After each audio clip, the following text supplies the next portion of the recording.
ಯಾವ್ದಾರ ಒಂದು ಮೆಡಿಟೇಷನ್ನಲ್ಲಿ ನೀವು ಒಂದು ಕ್ಲಾಸಲ್ಲಿದ್ದಾಗ ನಿಮಗೆ ಇದರ ಒಂದು ಅನುಭವ ಆಗುತ್ತೆ. ಆದರೆ ನೀವು ಇದರಿಂದ ಹೊರಗಡೆ ಬಂದ್ರಿ ಅಂದರೆ ಅಲ್ಲಿ 4 ಜನರು ಸಿಗ್ತಾರೆ, ಮತ್ತು ನೀವು ಒಂದು ಹತ್ರ ಕೆಲಸ ಮಾಡ್ತೀರಾ, ಅಲ್ಲಿ ಏನಾರು ಒಂದು ಕಿರಿಕಿರಿ ಆಗೇ ಆಗುತ್ತೆ, ಮತ್ತೆ ನಿಮ್ಮ ಒಂದು ಮೈಂಡು ಡಿಸ್ಟರ್ಬೆನ್ಸ್ ಆಗುತ್ತೆ. ಆವಾಗ ಏನು ಮಾಡ್ತೀರಾ?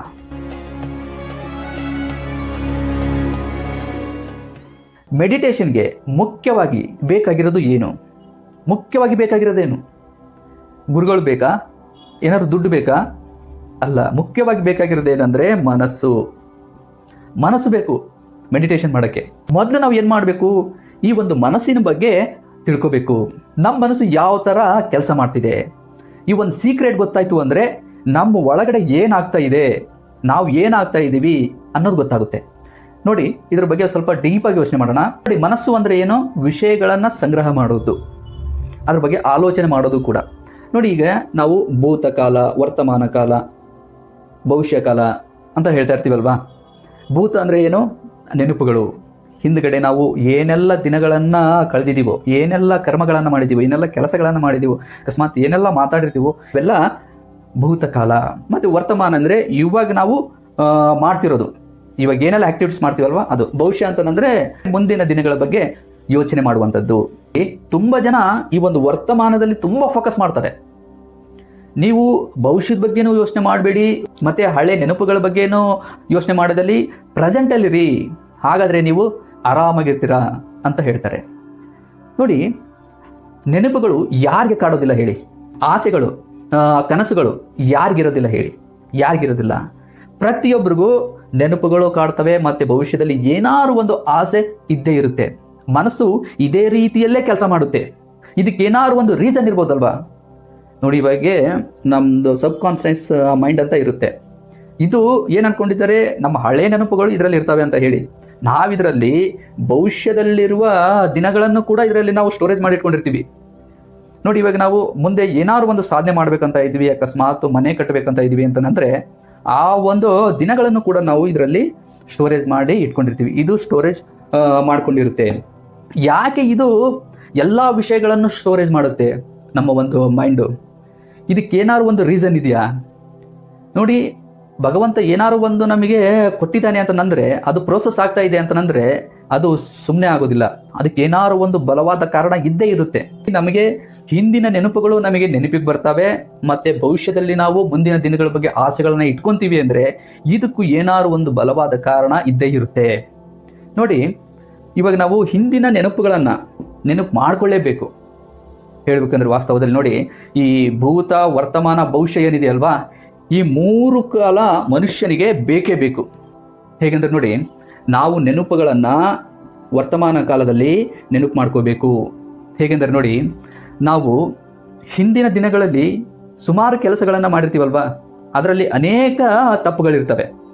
ಮತ್ತು ನಾವು ವರ್ತಮಾನದ ಕಾಲದಲ್ಲಿ ಅದೇ ಕೆಲಸ ನಾವು ಮಾಡ್ತಾ ಇದ್ದೀವಿ ಅಂತಂದರೆ ನಮಗೆ ಹಿಂದಿನ ನೆನಪುಗಳು ಏನು ಮಾಡ್ತವೆ, ಇದನ್ನು ನಮಗೆ ನೆನಪು ಮಾಡ್ತವೆ. ಅಂದರೆ ಈ ಕೆಲಸ ನೀನು ಮಾಡಬೇಡ, ಹಿಂದೆ ನೀನು ಇದೇ ತಪ್ಪು ಮಾಡಿದೀಯಾ, ಮತ್ತೆ ಇದೇ ತಪ್ಪು ಮಾಡೋಕ್ಕೆ ಹೋಗ್ಬೇಡ, ನಿನಗಿದು ಅಪಾಯ ಇದೆ ಅಂತ ನಮಗೆ ನಮ್ಮ ಮೈಂಡು ಇದನ್ನು ನೆನಪು ಮಾಡುತ್ತೆ. ನಾವು ಅವಾಗ ಏನು ಮಾಡಬೇಕು? ಆಗ ನಾವು ವರ್ತಮಾನ ಕಾಲದಲ್ಲಿ ಅದನ್ನು, ಆ ಒಂದು ತಪ್ಪನ್ನು ನಾವು ತಿದ್ಕೋಬೇಕು. ಏನಕ್ಕೆ ತಿದ್ಕೋಬೇಕು ಅಂತಂದರೆ ಮುಂದಿನ ದಿನಗಳು ನಮಗೆ ಚೆನ್ನಾಗಿರಬೇಕು ಅಂತ ಹೇಳಿ ಅಲ್ವಾ. ಇವಾಗ ನೋಡಿ, ನಾವು ಇವತ್ತು ಏನೇ ಮಾಡ್ತಾ ಇದ್ದೀವಿ ಅಂದ್ರೂ ಏನಕ್ಕೆ ಮಾಡ್ತಾ ಇದ್ದೀವಿ ಹೇಳಿ? ಇವತ್ತು ಪ್ರೆಸೆಂಟಲ್ಲಿ ನಾವು ಯಾವುದೇ ಒಂದು ಕೆಲಸ ಮಾಡ್ತಾ ಇದ್ದೀವಿ ಅಂದರೆ ಏನಕ್ಕೆ ಮಾಡ್ತಾ ಇದ್ದೀವಿ? ಭವಿಷ್ಯದಲ್ಲಿ ಏನಾದ್ರು ಒಂದು ಕನಸುಗಳು ಇರೋದ್ರಿಂದಲೇ ನಮ್ಮ ಒಂದು ಮೈಂಡಲ್ಲಿ. ಇಲ್ಲ ಅಂದರೆ ವ್ಯಕ್ತಿ ಪ್ರೆಸೆಂಟಲ್ಲಿ ಏನು ಮಾಡೋದಿಲ್ಲ. ಹಾಗಾಗಿನೇ ಭವಿಷ್ಯ ಅನ್ನೋದು ಬೇಕೇ ಬೇಕು. ಅದೇ ರೀತಿಯಲ್ಲಿ ಭೂತಕಾಲದ ಒಂದು ನೆನಪುಗಳು ಕೂಡ ಮನುಷ್ಯನಿಗೆ ಬೇಕೇ ಬೇಕು.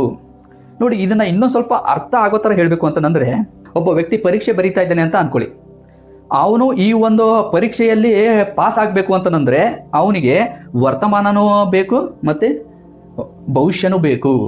ಹೇಗೆಂದ್ರೆ ನೋಡಿ, ವರ್ತಮಾನ ಯಾಕೆ ಬೇಕು ಅಂತಂದರೆ, ಅವನು ಪರೀಕ್ಷೆ ಬರೀತಾ ಇರ್ತಾನೆ ಅಂದರೆ ಅವನಿಗೆ ಸಾಕಷ್ಟು ಇಲ್ಲಿ ಪ್ರಶ್ನೆಗಳಿರ್ತವೆ. ಅವುಗಳನ್ನು ಇವನು ವರ್ತಮಾನ ಕಾಲದಲ್ಲಿ ಓದಿರೋ ವಿಷಯಗಳನ್ನು ನೆನಪು ಮಾಡ್ಕೋಬೇಕು ಇಲ್ಲಿ ಪ್ರೆಸೆಂಟಲ್ಲಿ. ಆಗ ಮಾತ್ರ ಅವನು ಉತ್ತರ ಬರೆಯೋಕ್ಕೆ ಸಾಧ್ಯ. ಇಲ್ಲ, ನನಗೆ ಇದು ಭೂತಕಾಲ ಬೇಡ, ನಾನು ಪ್ರೆಸೆಂಟಲ್ಲೇ ಇರ್ತೀನಿ ಅಂತ ಹೇಳಿ ಪರೀಕ್ಷೆ ಸಮಯದಲ್ಲಿ ಅಲ್ಲಿ ಅವನಿಗೆ ಮನಸ್ಸಿಗೆ ಬಂದಂಗೆ ಏನಾದ್ರು ಮಾಡಿದ ಅಂತಂದರೆ ಎಕ್ಸಾಮಲ್ಲಿ ಪಾಸ್ ಆಗೋದಿಲ್ಲ. ಅದೇ ರೀತಿಯಲ್ಲಿ ನೋಡಿ, ಭವಿಷ್ಯದಲ್ಲಿ ಕೂಡ ಇವನಿಗೆ ಒಂದು ಆಸೆ ಇರಬೇಕು. ಇವನ ಪರೀಕ್ಷೆನ ಯಾಕೆ ಬರಿತಾ ಇದ್ದಾನೆ? ಮುಂದೆ ನಾನು ಪಾಸ್ ಆಗಬೇಕು, ಮುಂದಿನ ದಿನಗಳು ನನಗೆ ಚೆನ್ನಾಗಿರಬೇಕು ಅಂತ ಹೇಳಿ. ಅದೇ ರೀತಿಯಲ್ಲಿ ನೋಡಿ, ಜೀವನನೂ ಕೂಡ ನಾವು ಇದಕ್ಕೆ ಹೋಲಿಸ್ಕೊಂಡ್ರೆ ನಮಗೆ ಭೂತನೂ ಬೇಕು, ವರ್ತಮಾನನೂ ಕಾಲ ಬೇಕು, ಭವಿಷ್ಯನೂ ಬೇಕು. ನೋಡಿ, ಪ್ರತಿದಿನ ನೀವು ಸುಮ್ಮನೆ ಅಬ್ಸರ್ವ್ ಮಾಡಿ, ಪ್ರತಿದಿನ ಒಳ್ಳೆಯದು ಮತ್ತು ಕೆಟ್ಟದ್ದು ಯೋಚನೆಗಳು ಬಂದೇ ಬರ್ತವೆ. ಇವಾಗ ನೋಡಿ, ನಾವು ಏನಾದ್ರು ಒಂದು ಕೆಲಸ ಮಾಡ್ತಾ ಇದ್ದೀವಿ ಅಂತಂದರೆ, ನಾವು ಹಿಂದೆ ಆಲ್ರೆಡಿ ಅದನ್ನು ಮಾಡಿದ್ವಿ ಅಂತಂದರೆ ಅದರ ರಿಸಲ್ಟ್ ಏನು ಅನ್ನೋದು ನಮಗೆ ಗೊತ್ತಿರುತ್ತೆ.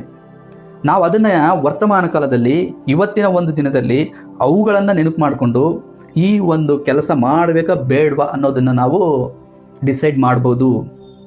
ಇದು ನಮ್ಮ ಒಂದು ಮುಂದಿನ ದಿನವನ್ನು, ಭವಿಷ್ಯವನ್ನು ಒಳ್ಳೆಯದ್ರ ಕಡೆಗೆ ಕರ್ಕೊಂಡು ಹೋಗುತ್ತೆ. ಹಾಗಾಗಿನೇ ಮೈಂಡ್ ಯಾವಾಗಲೂ ಶಾರ್ಪ್ ಆಗಿರಬೇಕು. ನಮ್ಮದು ಪ್ರೆಸೆಂಟ್ ಟುಡೇ ನಾವು ಏನಿದ್ದೀವಲ್ವಾ, ಸುಮ್ಮನೆ ಕೂತ್ಕೋಬಾರ್ದು. ಏನಾರಾಗಲಿ ಸುಮ್ಮನೆ ಒಂದು ಕಡೆ ಮನಸ್ಸನ್ನು ಬಾ ಬಾ ಬಾ ಬಾ ಅಂತ ಹೇಳಿ ನೀನು ಇಲ್ಲಿ ಕೂತ್ಕೋ ಅಂತೇಳಿ ನಾವು ಅದನ್ನು ಒಂದು ಕಡೆ ಕೂರಿಸಿದ್ರೆ ಏನು ಪ್ರಯೋಜನ? ಸ್ವಲ್ಪ ಬುದ್ಧಿ ಉಪಯೋಗಿಸ್ಬೇಕು, ಶಾರ್ಪ್ ಆಗಬೇಕು. ಆಗಿದ್ದಾಗ ಮಾತ್ರ ನಾವು ಮುಂದಿನ ಭವಿಷ್ಯವನ್ನು ಒಂದು ಒಳ್ಳೆ ರೀತಿಯಲ್ಲಿ ಕಟ್ಕೊಳ್ಳೋಕೆ ಸಾಧ್ಯ. ಮೆಡಿಟೇಷನಲ್ಲಿ ಎಲ್ಲೋ ಒಂದು ಕಡೆಗೆ ಇದು ಮಿಸ್ ಆಗ್ತಾ ಇದೆ ಅಂತ ನನಗೆ ಅನಿಸ್ತಾ ಇದೆ. ನೋಡಿ, ಮೆಡಿಟೇಷನಲ್ಲಿ ಒಂದು ಪ್ರಶಾಂತವಾದ ಸ್ಥಳ ಇರುತ್ತೆ, ಒಬ್ಬರು ಗುರುಗಳಿರ್ತಾರೆ. ನೀವೇನಾದ್ರು ಕ್ಲಾಸಿಗೆ ಹೋಗ್ತಾ ಇದ್ದರೆ ನಿಮಗೂ ಒಬ್ಬರು ಗುರುಗಳಿರ್ತವೆ, ಮತ್ತು ಸ್ಥಳ ಪ್ರಶಾಂತವಾಗಿರುತ್ತೆ. ಮೊದಲು ಅವ್ರು ಏನು ಮಾಡಿಸ್ತಾರೆ, ಒಂದು ಆಸನದಲ್ಲಿ ಕೂರಿಸ್ತಾರೆ, ಮತ್ತು ಆಮೇಲೆ ಮುದ್ರೆ, ಕೆಲವೊಂದು ಮುದ್ರೆಗಳಿರ್ತವೆ. ಈ ಥರ ಮುದ್ರೆಗಳನ್ನು ಹಾಕ್ರಿ ಅಂತ ಹೇಳ್ತಾರೆ. ಆಮೇಲೆ ಕಣ್ಣು ಮುಚ್ಚೋರು, ನಿಮಗೆ ಅಭ್ಯಾಸ ಆಯಿತು ಅಂದರೆ ಕಣ್ಣು ಮುಚ್ಚಿ ಅಂತ ಹೇಳ್ತಾರೆ. ಇಲ್ಲಾಂದರೆ ಯಾವುದಾದ್ರು ಒಂದು ಕಡೆ ದಿಕ್ಕಿನ ಕಡೆಗೆ ನೋಡೋಕೆ ಹೇಳ್ತಾರೆ. ನೆಕ್ಸ್ಟ್ ಏನು ಅಂತಂದರೆ, ಅವರು ನಿಮಗೆ ಮಾರ್ಗದರ್ಶನ, ಸೂಚನೆ ಕೊಡ್ತಾ ಹೋಗ್ತಾರೆ. ಯಾವುದಕ್ಕೆ? ನಿಮ್ಮ ಮನಸ್ಸಿಗೆ ಸೂಚನೆಯನ್ನು ಕೊಡ್ತಾ ಇರ್ತಾರೆ. ಹೇಗೆ ಅಂದರೆ ನೋಡಿ, ದೇಹವನ್ನು ಸಡಿಲ ಮಾಡಿ ಅಂತ ಹೇಳ್ತಾರೆ. ಆಗ ನಿಮ್ಮ ಕಾನ್ಸಂಟ್ರೇಷನ್ ದೇಹದ ಮೇಲೆ ಹೋಗುತ್ತೆ. ದೇಹದ ಎಲ್ಲ ಭಾಗಗಳನ್ನು ಸಡಿಲ ಮಾಡಿ ಅಂತಾರೆ. ಆಗ ನಿಮ್ಮ ದೇಹ, ಕೈ, ಕಾಲು, ಎದೆ, ತಲೆ ಇವುಗಳನ್ನೆಲ್ಲ ನೋಡ್ಕೊಳ್ಳುತ್ತೆ. ಆಮೇಲೆ ಏನಂದ್ರೆ ನೋಡಿ, ನಿಮ್ಮ ಮನಸ್ಸಲ್ಲಿ ಏನೆಲ್ಲ ಆಲೋಚನೆಗಳು ಬರ್ತವೆ ಅವುಗಳನ್ನು ಹಾಗೆ ನೋಡಿ, ಅವುಗಳನ್ನು ಹಾಗೆ ಬಿಡಿ ಅಂತಂದು ಹೇಳ್ತಾರೆ. ಮತ್ತು ಇನ್ನೊಂದು ಬೇರೆ ಬೇರೆ ರೀತಿಯಲ್ಲಿ ಹೇಳ್ತಾ ಇರ್ತಾರೆ. ಒಂದು ಸಮುದ್ರ ಇದೆ, ನೀವು ಅಲ್ಲಿದ್ದೀರಾ, ನಿಮಗೊಂದು ಸುವಾಸನೆ ಬರ್ತಾ ಇದೆ, ಹಾಗೆ ಹೀಗೆ ಏನೋ ಒಂದು ಮನಸ್ಸಿಗೆ ಹಿತವಾದ ಒಂದು ಕಲ್ಪನೆಯನ್ನು ಹೇಳ್ತಾ ಹೋಗ್ತಾರೆ. ನಿಮ್ಮ ಮನಸ್ಸು ಕೂಡ ಅದನ್ನು ಕಲ್ಪನೆ ಮಾಡ್ಕೊತಾ ಹೋಗುತ್ತೆ. ಅದರಿಂದ ನಿಮಗೇನೋ ಒಂಥರ ನೆಮ್ಮದಿ ಸಿಗುತ್ತೆ. ಇದು ಒಂದು ವಾಸ್ತವ.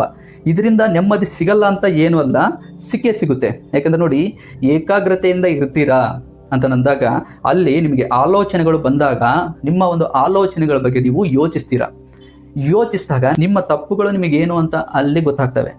ಆಗ ನೀವು ನಿಮ್ಮ ತಪ್ಪುಗಳನ್ನು ಒಪ್ಕೊತೀರಾ. ಯಾವಾಗ ನಿಮ್ಮ ತಪ್ಪುಗಳನ್ನು ಒಪ್ಕೊತೀರೋ, ನಿಮ್ಮ ಭಾವನೆಗಳು ಏನು ಅಂತ ನಿಮಗೆ ಗೊತ್ತಾಗುತ್ತೋ, ಅವಾಗ ಮನಸ್ಸು ತನ್ನಿಂದ ತಾನೇ ಹಗುರಾಗುತ್ತೆ. ಓಕೆನಾ? ಎಲ್ಲರೂ ಸಾಮಾನ್ಯವಾಗಿ ಇದನ್ನು ಹೇಳ್ತಾರೆ. ಇದು ಆದಮೇಲೆ ಏನು, ನೆಕ್ಸ್ಟ್ ಏನು ಹೇಳಿ.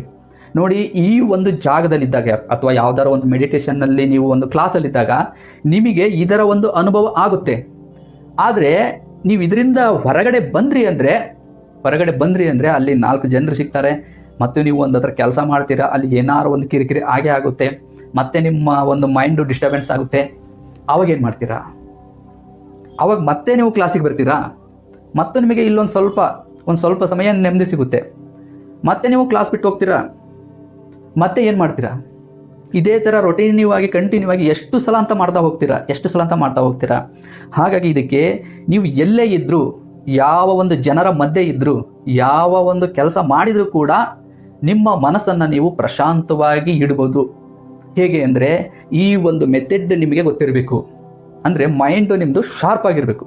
ನೋಡಿ, ಒಬ್ಬ ವ್ಯಕ್ತಿ ಎಲ್ಲಿ ಡಿಸ್ಟರ್ಬೆನ್ಸ್ ಆಗ್ತಾನೆ ಅಂತಂದರೆ, ಮನಸ್ಸಿಗೆ ಯಾವುದು ಹಿತ ಅನ್ಸಲ್ವೋ ಅಂಥ ಕೆಲಸಗಳನ್ನು ಮಾಡಿದಾಗ, ಅಂಥ ಮಾತುಗಳನ್ನು ಮಾತಾಡಿದಾಗ, ಅವನೇನಾರು ಅಂತ ಒಂದು ಕರ್ಮ ಮಾಡಿದ ಅಂದರೆ ಅದು ಅವನ ಒಂದು ಮನಸ್ಸಿನ ಮೇಲೆ ಪರಿಣಾಮ ಬೀಳುತ್ತೆ. ಆಗ ವ್ಯಕ್ತಿ ತನ್ನಿಂದ ತಾನೇ ಡಿಸ್ಟರ್ಬೆನ್ಸ್ ಆಗೇ ಆಗ್ತಾನೆ. ಸೊ ಇದು ಆಗಬಾರ್ದು ಅಂತಂದರೆ ನಾವು ಶಾರ್ಪಾಗಿ ಒಳ್ಳೇದು ಯಾವುದು, ಕೆಟ್ಟದ್ದು ಯಾವುದು ಅನ್ನೋದು ಫಸ್ಟ್ ತಿಳ್ಕೊಬೇಕು. ಒಬ್ಬರು ಏನಾದ್ರು ಮಾತಾಡ್ತಾ ಇದ್ದಾರೆ ಅಂತಂದರೆ ಅವರನ್ನು ಫಸ್ಟ್ ಗಮನಿಸಬೇಕು, ಅವರ ಒಂದು ಮಾತುಗಳನ್ನು ಗಮನಿಸಬೇಕು. ಆ ಮಾತುಗಳಲ್ಲಿ ಎಷ್ಟು ಸತ್ಯ ಇದೆ, ಎಷ್ಟು ಸುಳ್ಳಿದೆ, ನಾನು ಯಾವುದನ್ನು ತಗೋಬೇಕು, ಯಾವುದನ್ನು ತಗೋಬಾರ್ದು. ಹಾಗೆ ಒಂದು ಕೆಲಸ ಮಾಡ್ತಾ ಇದ್ದೀವಿ ಅಂತಂದರೆ ಆ ಕೆಲಸದಲ್ಲಿ ಎಷ್ಟು ಸತ್ಯ ಇದೆ, ಎಷ್ಟು ಸುಳ್ಳಿದೆ, ಆ ಕೆಲಸ ಮಾಡಬೇಕಾ ಅಥವಾ ಬೇಡವಾ, ನಾನು ಆ ಕೆಲಸ ಮಾಡಿದರೆ ಅದು ಭವಿಷ್ಯದಲ್ಲಿ ನನಗೆ ಯಾವ ರೀತಿ ಪರಿಣಾಮ ಬೀಳುತ್ತೆ, ಅದು ನನಗೆ ಯಾವ ಥರ ಅನುಭವಗಳನ್ನು ಕೊಡುತ್ತೆ, ಇವುಗಳ ಬಗ್ಗೆ ಎಲ್ಲ ಯೋಚಿಸ್ಬೇಕು ನೀವು. ಇವುಗಳ ಬಗ್ಗೆ ನೀವು ಆಲೋಚಿಸಿದಾಗ ಮಾತ್ರ ನೀವು ಕೆಟ್ಟದ್ರ ಕಡೆಯಿಂದ ಬಚಾವಾಗೋಕ್ಕೆ ಸಾಧ್ಯ. ಇಲ್ಲ ಅಂದರೆ ಸಾಧ್ಯನೇ ಇಲ್ಲ. ನಾನು ಇಷ್ಟೆಲ್ಲ ಯಾಕೆ ಹೇಳ್ತಾ ಇದ್ದೀನಿ ಅಂತಂದರೆ, ಮೆಡಿಟೇಷನ್ ಮಾಡೋರ ಮುಖ್ಯ ಉದ್ದೇಶ ಮನಸ್ಸಿಗೆ ನೆಮ್ಮದಿ ಸಿಗಬೇಕು, ಆರಾಮ್ ಅಂತ ಅನ್ನಿಸ್ಬೇಕು. ಅದಕ್ಕೆ ತಾನೇ ಮೆಡಿಟೇಷನ್ ಮಾಡೋದು. ಸೊ ಹಾಗಾಗಿನೇ ಇದು ಅವರು ಎಲ್ಲೇ ಇದ್ರೂ ಇದನ್ನ ಅವರು ಪಡ್ಕೋಬಹುದು. ನೋಡಿ, ವ್ಯಕ್ತಿ ಒಂಟಿಯಾಗಿ ಅಂದ್ರೂ ಇರೋಕ್ಕಾಗೋದಿಲ್ಲ ಅಲ್ವಾ, ಅವನು ಸಂಘಜೀವಿ, ಅವನಿಗೆ ಜನ ಬೇಕೇ ಬೇಕು. ಹಾಗಾಗಿ 4 ಜನರ ಮಧ್ಯೆ ಇದ್ದಾಗ ಅವನು ಯಾವ ರೀತಿ ವರ್ತನೆ ಮಾಡಬೇಕು ಅನ್ನೋದು ಗೊತ್ತಿರಬೇಕು ವ್ಯಕ್ತಿಗೆ. ನೋಡಿ, ಸುಮ್ಮನೆ ನಿಮಗೆ ಒಂದು 2 ನಿಮಿಷ ಕೂತ್ಕೊಂಡು ನಿಮ್ಮ ಬಗ್ಗೆ ನೀವು ಯೋಚನೆ ಮಾಡಿದರೆ ಸಾಕು, ನಿಮ್ಮ ಫಾಲ್ಟ್ ಏನು ಅನ್ನೋದು ಗೊತ್ತಾಗುತ್ತೆ. ಆಗ ಯಾವುದನ್ನು ತಿದ್ಕೋಬೇಕು, ಯಾವುದು ಸರಿ ಅನ್ನೋದು ಆಟೋಮೆಟಿಕ್ ಆಗಿ ನೀವು ಕಂಡು ಹಿಡಿತೀರಾ. ಆಗ ನಿಮಗೆ ಸರಳವಾದ ಒಂದು ಸತ್ಯದ ಮಾರ್ಗ ಸಿಕ್ಕೇ ಸಿಗುತ್ತೆ. ಇದ್ರ ಬಗ್ಗೆ ನಿಮಗೇನು ಅನಿಸುತ್ತೆ? ಕಮೆಂಟ್ ಮುಖಾಂತರ ತಿಳಿಸಿ.